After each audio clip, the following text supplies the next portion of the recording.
So this is a quick overview of the Toyota Corolla head unit. So we go from off, start, and straight on. The screen that gives you to tell you your doors are open is of a car, but you know what, that's fine. So I've got a launcher.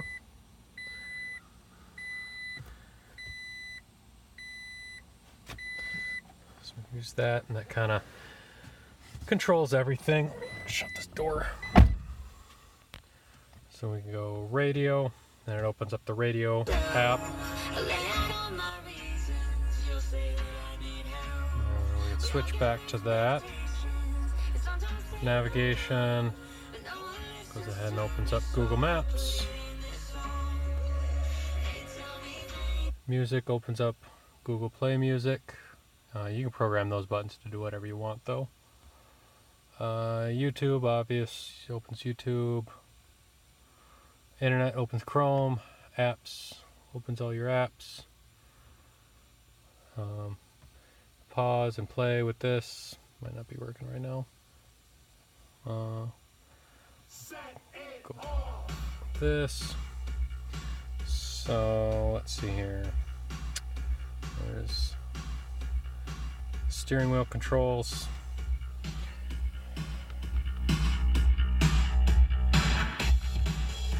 Those work. Up and down, those work. This one, I don't think I've programmed this one yet. I haven't programmed this one. This one turns on the phone. Exit that.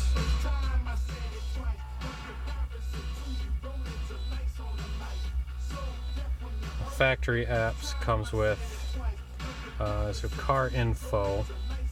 This will tell you your average speed, cruising range, kind of the stuff that the eco button did. Your history gives you some information. Base, it says kilometers, but it's actually miles. I don't really know how to change that yet. Maybe actually it's no. So here we've got kind of our personal car settings. So it's got things for air conditioning and everything, which I'm guessing is the 2 extra plugs that I did not plug in. Bluetooth music. Bluetooth connects to the phone. I have not paired that yet. Google Assistant, which works quite well. Google Play Movies, you can watch movies. Navigation is just linked to Google Maps, so it's kind of repetitive. Music player is their own built-in one. It reads off the SD card. Seasons NHD is just these backgrounds that's on here. That comes factory with it. The gallery, just photo gallery. Settings kind of goes through all the different settings. I'm not going to bore you with those because they're not that fun. Touch Assistant is a garbage program. It just puts a little button in the top, well, wherever you want, and it's a shortcut button for things. Video player, same thing as the music player, only with videos. YouTube. Z-Link, I have not set this up yet, but this will give you Android Auto and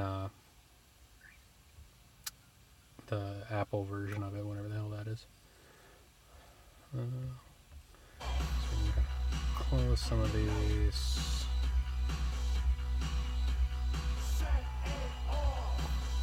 The launcher,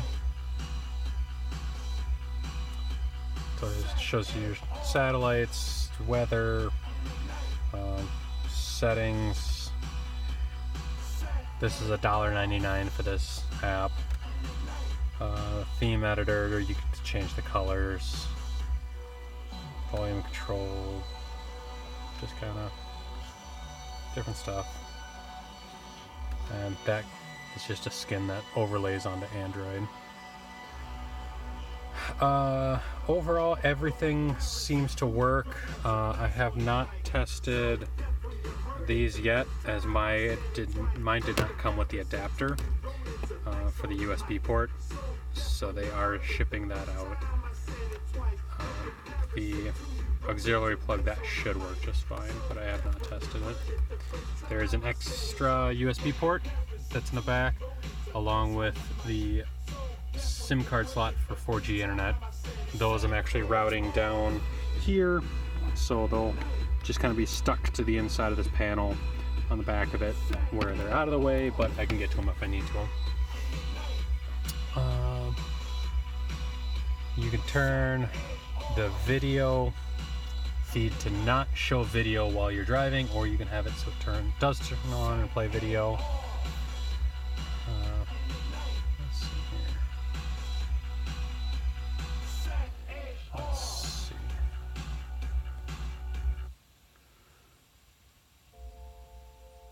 So you can watch movies. They have more security. Which is kind of nice. They were moving into new areas. Much bigger screen than the factory one. I have not linked my phone, so I don't know how Bluetooth calling works. My friend who has the same system, but for his Ford, he did set up his Bluetooth calling and he loves it. It works just fine for him.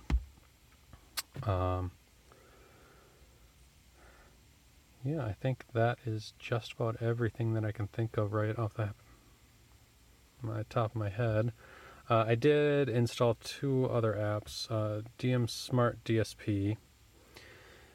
This is actually for the audio control DM810 digital sound processor. This connects via Bluetooth to that, so I can adjust my DSP right from the radio. I do not have the Bluetooth module yet. I'm still waiting on that. And then I installed Litchi, which is the controller software for my DJI drone. I'm going to attempt to plug my DJI controller into one of those spare USB ports and control it using the Android head unit as kind of my navigation portal for it, and then just use the controller in my hands. I figured it'd be a good way to be able to follow my truck while I'm driving if I'm doing some off-road trails or something where I wanted to chase myself. A couple things that I do wish I could get rid of, which I'm sure I could if I worked at it. This stuff up here, it's just kind of tells you on what screen you're on. Not a fan of it. And this question mark, don't know what the question mark is. That doesn't tell me. Here you don't really have too many options. Standby, reboot, screen off. You turn the screen off, you just push a button again and it turns it back on. Which is kind of nice for driving at night if you don't want the screen on. A lot easier than the stock Tacomas. Mobile data, still gotta get a SIM card for that. Standby, reboot. Overall fitment, right now it does have a gap on that side, does not have much of a gap on that side, and then down at the bottom it's a little bit off. This is actually due to the fact that I'm using the factory mounting hardware from the factory radio, which only bolts on with 2 screws total, 1 on each side. There's an ant. 1 on each side, so the radio is pivoting right now when I install the trim, and this bottom part is getting pushed down. Once I get the new Scotch kit, which should have mounting brackets that can bolt it up correctly, that'll give me a nice full mounting surface and it'll fit properly. Sound quality is pretty good. I've got the front, the rear channels are actually going to my rear speakers right now, and then I've got RCAs running to my DSP, which is then sending it out to all the rest of the speakers. So I've got the tweeter, the mid-range, and then the mid-bass down there, and the subwoofer in the back.